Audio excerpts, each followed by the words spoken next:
Kawakai YouTube, how y'all doing? I'm doing okay. So in the last video, you guys saw the first startup of EJ. It finally started. Very happy that it did. No misfires whatsoever.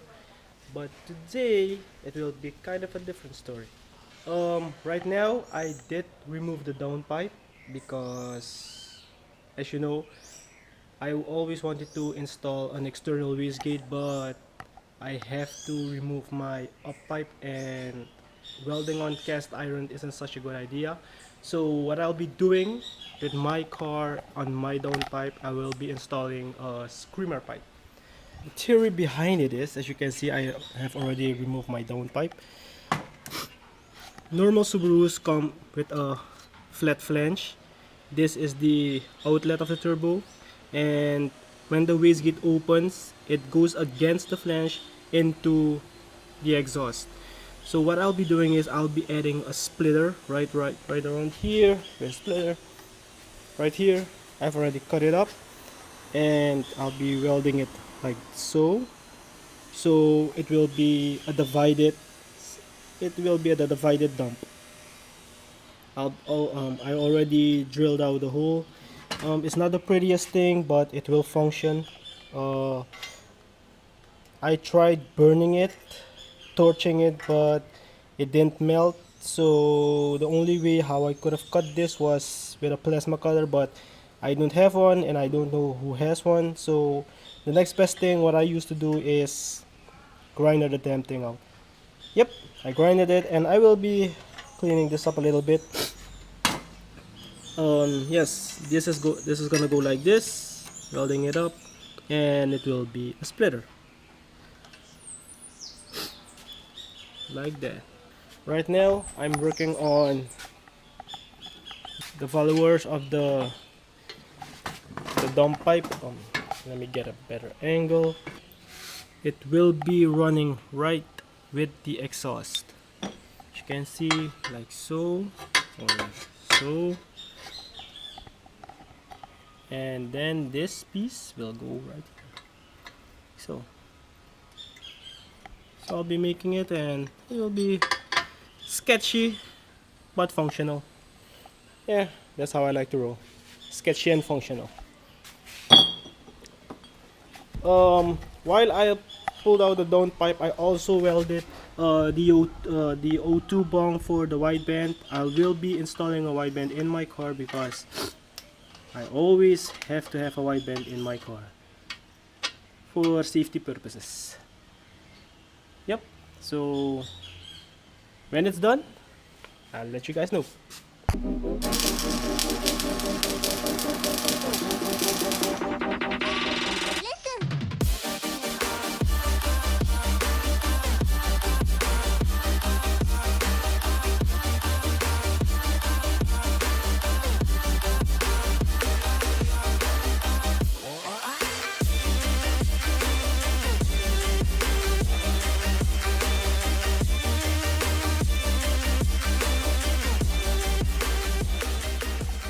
Okay, so guys, this is the finished product. If you did everything correct, it should look something like this. The wastegate exhaust is gonna come out here into atmosphere, and the turbo exhaust in here. See, I made a splitter so that it's divided in the turbo. It's not completely finished, but yeah, you get the idea. The hole here needs to be more refined, you know, for better airflow, but you get the idea.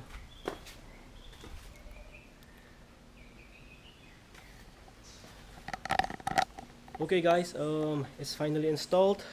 This is how it looks. You can see it almost sits so close right to the steering rack. I didn't even look at that, but yeah, okay, it passes. And here is the shot from the ground, how it looks. Nice. Dump right down. And here is the wideband.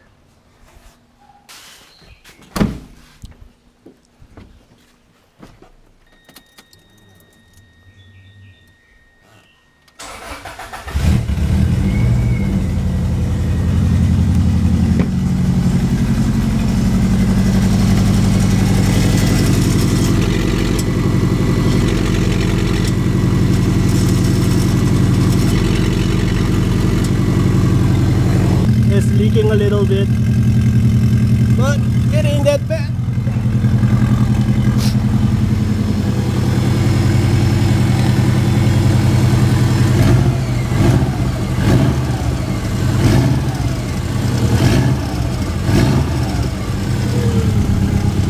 Well, yeah, there you have it, guys.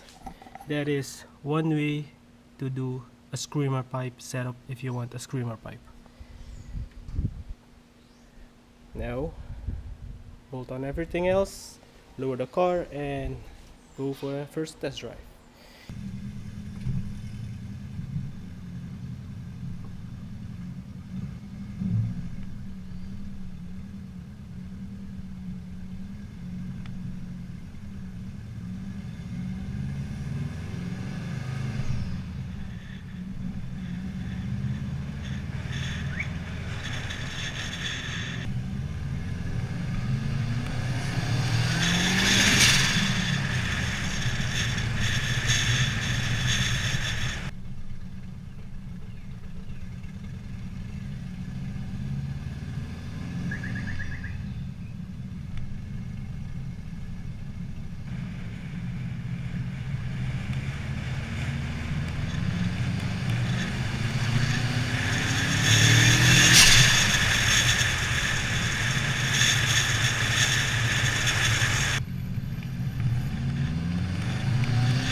Look who came for a visit.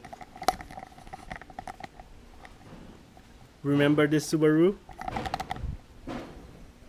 It actually drives again.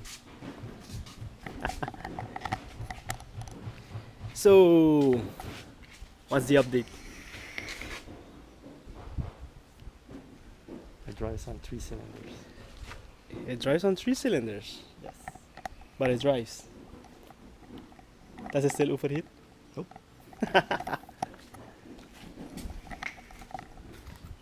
Inawasawagi sripi mi mang. The car hasn't been washed since the day I took it. Erok man. Kambe wase ifo to.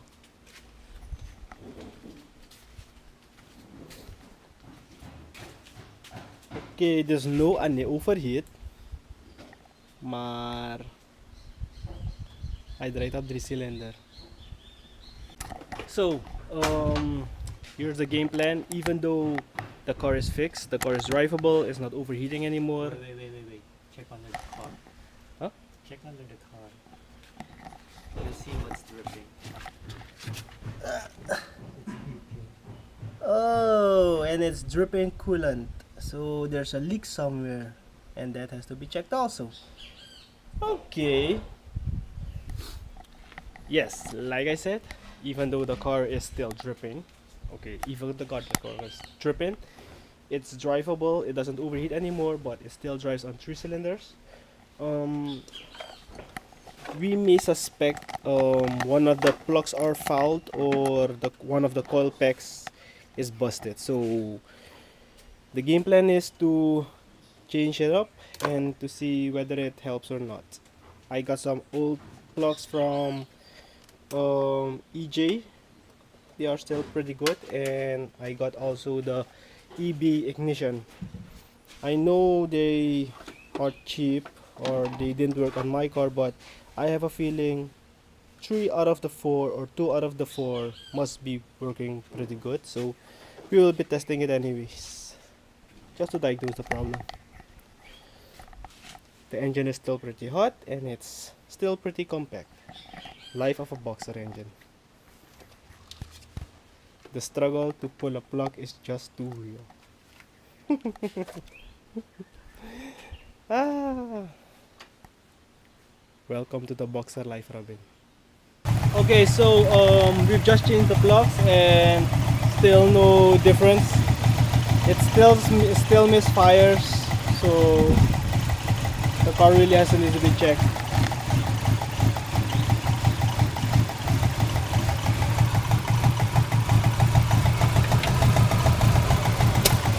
Right now we are just bleeding the air system because he didn't do that yet. Misfire is still there, but now we are hearing something like a really bad rot knock. We don't hope it's a rot knock, but what do you think? I don't know. I really don't know. So what we're doing now is he is changing the back coil. He will be swapping it from back to forth and from forth to back, and we'll see what happens.